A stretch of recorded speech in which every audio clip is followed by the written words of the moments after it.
안녕하세요. DMQA 오픈 세미나 진행하겠습니다. 이번 발표 주제는 Introduction to Multitask Learning이고요. 멀티태스크 러닝에 대한 이제 기본적인 개념들 위주로 준비를 했습니다. 네, 저는 목충협이고요. 고려대학교 산업경영공학부 대학원생입니다. DMQA 연구실 김상문 교수님 연구실에 있고요. 그리고 93년에 입학해서 이제 석박 통합과정 3년차에 재학 중입니다. 관심 분야 같은 경우는 이제 머신러닝, 딥러닝, 메타러닝, 멀티태스크 러닝 쪽에 이제 관심이 많이 있고요. 그리고 이거는 이제 제 이메일 주소고 뒤에 이제 발표 자료 중에 뭔가 궁금하시거나 아니면 좀 수정이 필요하신 부분 있으시면 이제 연락 주시면 네, 감사하겠습니다. 목차는 다음과 같습니다. 먼저 인트로덕션에서 멀티태스크가 무엇인지 여러 개념들과 유사한 학습 방법론들을 비교하고 멀티태스크의 기본적인 구조와 멀티태스크의 최적화 방법, 장단점, 관련 논문 아이디어 소개, 결론 순서로 발표를 진행하겠습니다.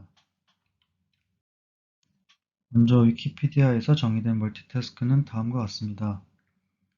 이를 번역하면 여러 태스크들의 공통점과 차이점을 활용하면서 동시에 해결하는 머신러닝의 하위 분야입니다. 즉, 여러 태스크를 동시에 수행하는 방법론이고 딥러닝 말고도 다른 머신러닝에도 활용할 수 있는 방법론이지만 이번 발표에서는 주로 딥러닝에 관한 멀티태스크 러닝을 다루겠습니다. 태스크에 대해서 정의를 해야 하는데요. 일반적으로 태스크는 입력 데이터와 출력 데이터로 이루어진 데이터셋과 손실함수가 정의되면 이를 일반화할 수 있는 모델을 구축하는 과정이라고 할 수 있습니다. 조금 더 엄밀하게 말하면 태스크는 입력 데이터 X의 분포, 입력에 대한 출력과 Y의 분포, 손실함수 등을 사용하는 과정으로 생각할 수 있습니다. 다만 실제 분포를 알 수 없기에 우리는 샘플들을 이용하여 모델 학습을 진행합니다. 싱글 태스크 러닝과 멀티태스크 러닝의 차이점은 싱글 태스크 러닝의 경우 일반적으로 생각하는 예측 모델과 같으며 하나의 데이터셋을 하나의 모델이 학습합니다. 왼쪽 그림을 보면 태스크의 개수만큼 모델이 있고 각각의 데이터로 각각의 모델을 학습합니다. 반면 멀티태스크 러닝의 경우 여러 데이터셋을 하나의 모델이 학습합니다. 각 태스크별 데이터를 모두 학습하여 다양한 태스크를 한 번에 수행할 수 있습니다. 예를 들어 언어 번역 태스크의 경우 싱글 태스크 러닝은 영어를 한국어로 번역하는 태스크, 중국어를 일본어로 번역하는 태스크, 영어를 일본어로 번역하는 태스크 이 세 가지 태스크를 세 가지 모델로 수행합니다. 반면 멀티태스크 모델의 경우 세 가지 태스크를 동시에 학습하며 영어가 입력되면 한국어 및 일본어로 모두 번역할 수 있는 모델을 만들 수 있습니다. 여러 태스크를 사용하는 멀티태스크 러닝과 유사한 방법론으로 트랜스퍼 러닝과 멀티 레이블 러닝이 있습니다.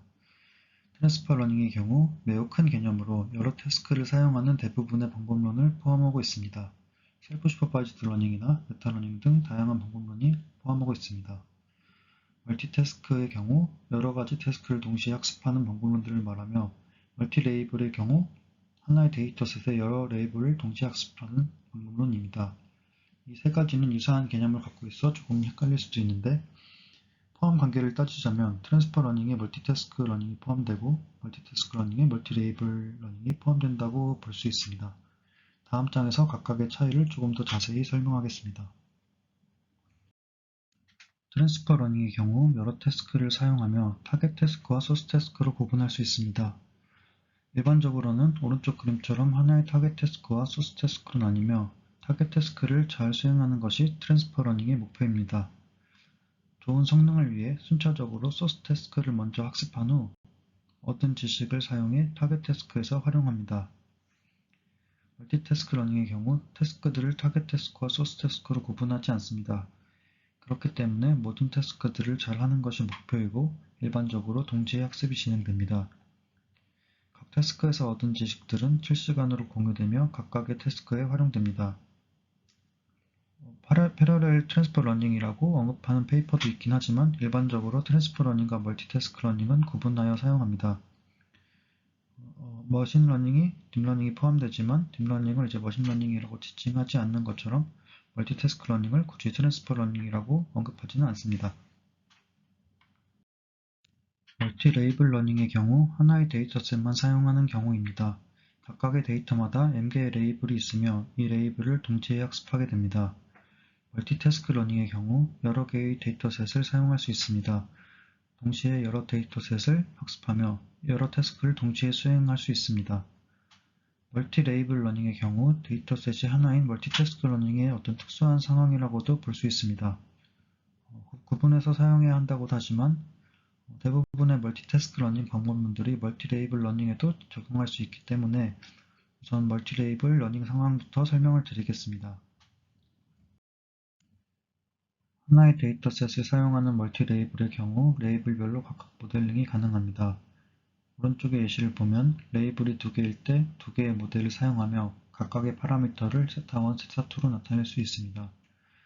각 모델의 입력 값으로는 같은 데이터 x가 사용되고 각 모델은 하나의 레이블을 예측하는 데 최적화됩니다. 손실함수의 경우 레이블이 여러 개이기 때문에 여러 손실함수의 합으로 나타내어지지만 실질적으로는 각 모델별로 로스를 사용하기 때문에 모델별로 따로 학습되며 지식의 전달이 일어나지는 않습니다. 소프트 파라미터 쉐어링의 경우 각 모델의 파라미터 간 거리를 줄이는 제약식이 추가되어 있는 형태입니다. 예를 들어 각 모델들의 구조가 동일한 부분이 있는 경우 두 모델의 같은 위치에 있는 파라미터들을 L2놈을 손실함수에 추가할 수 있습니다. 제약식을 사용하면 두 모델의 파라미터들이 서로 비슷하게 학습되는 일반화 효과를 얻을 수 있습니다. 일반적으로 입력 데이터에 가까운 파라미터부터 공유하지만 완벽히 공유되는 것이 아니기 때문에 각 레이블에 어느 정도 특화된 모델들을 각각 구축할 수 있습니다. 손실함수는 다음과 같이 일반적인 손실함수에 regularization 텀이 추가된 형태로 구성됩니다. 하드 파라미터 쉐어링의 경우 모델들의 일부 파라미터를 완전히 공유하는 구조를 사용합니다. 결과적으로 하나의 모델로 여러 개의 레이블이 예측 가능한 멀티헤드 구조를 사용합니다. 멀티태스크 모델 하면 가장 쉽게 떠올릴 수 있는 가장 많이 알려진 구조입니다. 오른쪽 그림과 같이 입력 데이터로부터 일부 레이어까지 공유된 파라미터를 세타.sh로 나머지 레이블별 공유되지 않는 헤드 부분을 세트.i로 표현할 수 있습니다. 앞의 두 구조보다 파라미터 수가 적으며 가장 큰 레귤러라이제이션 효과를 줄 수 있습니다.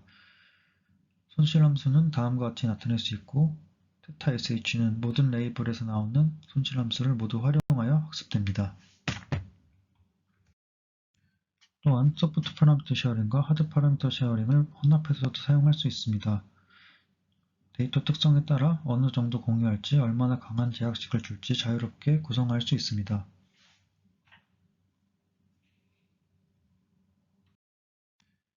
앞서 말씀드린 예시들은 하나의 데이터를 사용한 경우이고 지금부터는 여러 데이터셋을 사용할 경우에 대해서 설명드리겠습니다.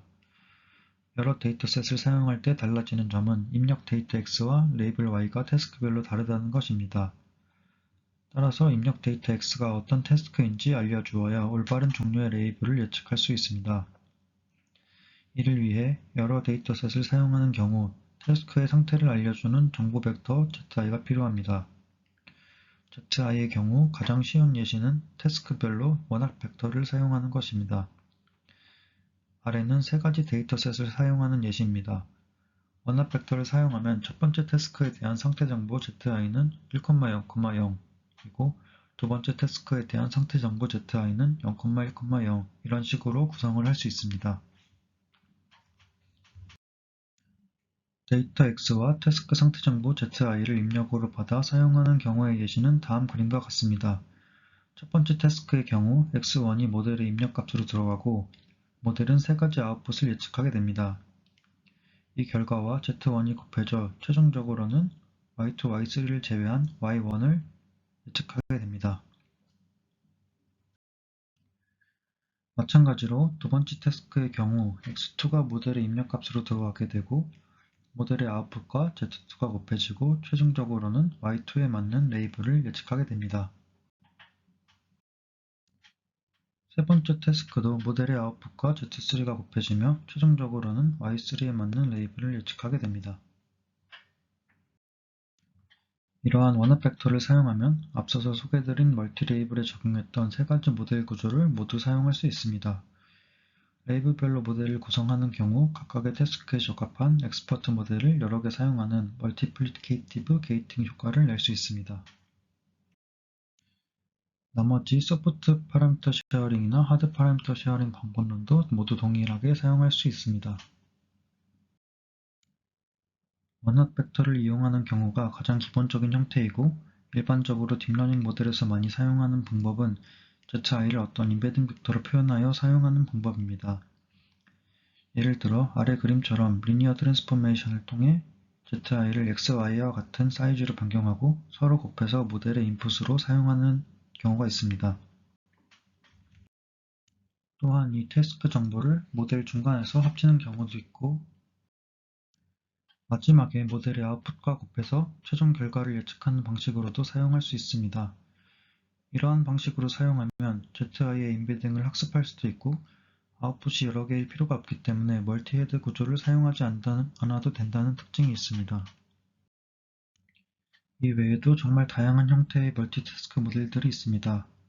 어느 레이어의 파라미터를 공유할 것인지, 얼만큼 공유할 것인지, 어텐션을 사용할지 등등 딥러닝 모델들은 자유롭게 구성할 수 있기 때문에 수많은 모델들을 만들 수 있고 지금까지도 매우 많은 논문들이 쓰이고 있습니다. 이 중에서 어떤 모델이 가장 좋다라고는 할 수 없고 수행해야 하는 태스크에 따라서 적합한 모델을 선택하는 것이 좋습니다. 멀티태스크 러닝의 손실함수는 여러 로스들의 합으로 나타내어집니다. 가장 기본적인 형태는 로스들이 같은 비율로 더해지는 유니폼 웨이트 형태입니다. 만약 수행해야 하는 태스크들이 멀티태스크에 적합한 구성이라면 이러한 기본적인 형태로도 좋은 성능을 보여줄 수 있습니다. 다음으로는 같은 비율로 더해지는 방식보다 조금 더 정교한 방식으로 여러 태스크들의 로스를 가중합하는 방법이 있습니다. 이때 사용되는 가중치에 따라 태스크별 성능의 트레이드오프가 나타납니다. 오른쪽 그래프에서처럼 같은 태스크들을 학습하더라도 가중치가 높은 태스크에 집중되어 학습되며 반대로 가중치가 낮은 태스크의 경우 상대적으로 낮은 성능을 보여줍니다. 멀티태스크의 장점으로는 지식 공유가 가능하다는 점이 있습니다. 하나의 태스크를 학습하면서 얻은 정보가 다른 연관 태스크들에 좋은 영향을 주어 성능이 높아질 수 있습니다. 다음으로는 과적합에 강건하다는 장점이 있습니다. 같은 모델의 여러 태스크들의 데이터를 학습하기 때문에 각각 모델을 구축하여 학습하는 것보다 더 다양한 데이터로 모델을 학습시킬 수 있습니다. 또한 여러 태스크들을 학습하면서 보다 일반화된 특징을 학습하게 됩니다. 멀티태스크를 사용하여 파라미터를 공유하는 경우 더 적은 파라미터를 가지며 동시에 학습을 진행하기 때문에 계산 비용이 훨씬 더 적습니다. 마지막으로는 현실에 적용하기에 적합합니다. 현실 문제들은 점점 더 다양한 태스크들을 수행할 수 있는 인공지능을 요구합니다. 이러한 면에서 멀티태스크 러닝이 현실 문제에 적용되는 인공지능 모델로 적합하다고 할 수 있습니다. 멀티태스크 모델의 최대 단점으로는 네거티브 트랜스퍼 현상이 있습니다. 실제로 멀티태스크 모델을 학습시켜보면 연관성이 조금만 떨어져도 단일 모델들을 사용했을 때보다 더 낮은 성능을 보일 때가 많습니다. 이는 연관성이 부족하거나 모델의 성능이 부족하여 각 태스크들이 학습될 때 다른 태스크에 부정적인 영향을 주었기 때문입니다. 멀티태스크 러닝의 최대 단점이라고 볼 수 있습니다. 나머지 하나는 태스크 밸런싱이 어렵다는 점이 있습니다. 앞서서 말씀드린 태스크 밸런싱 방법론이 많이 있지만 아직까지 완벽한 방법론은 없기 때문에 태스크 밸런싱에 실패해서 태스크별로 차이가 많이 발생하게 되면 비중이 적은 태스크의 학습이 어려워진다는 문제점이 있습니다. 멀티태스크 러닝의 단점을 극복하기 위한 연구로 Gradient Surgery for Multitask Learning이라는 논문이 있습니다. 작년 뉴립스에 발표된 논문이고 멀티태스크 러닝 관련 최신 논문입니다. 이 논문에서는 간단한 프로젝션을 이용하여 태스크 간의 부정적인 영향을 줄이는 아이디어를 제시했는데 그 아이디어에 대해서 간단하게 설명드리겠습니다. 여러 개의 손실함수를 최적화할 때 그레디언트의 방향이 서로 반대인 경우가 발생합니다. 그렇기 때문에 태스크 간 성능의 트레이드오프가 발생하게 됩니다. 한 파라미터에 대한 예시를 보면 왼쪽 그림의 경우 세타1을 증가시키면 L1이 감소합니다. 반면 오른쪽 그림을 보면은 세타1이 증가하면 L2가 증가하게 됩니다.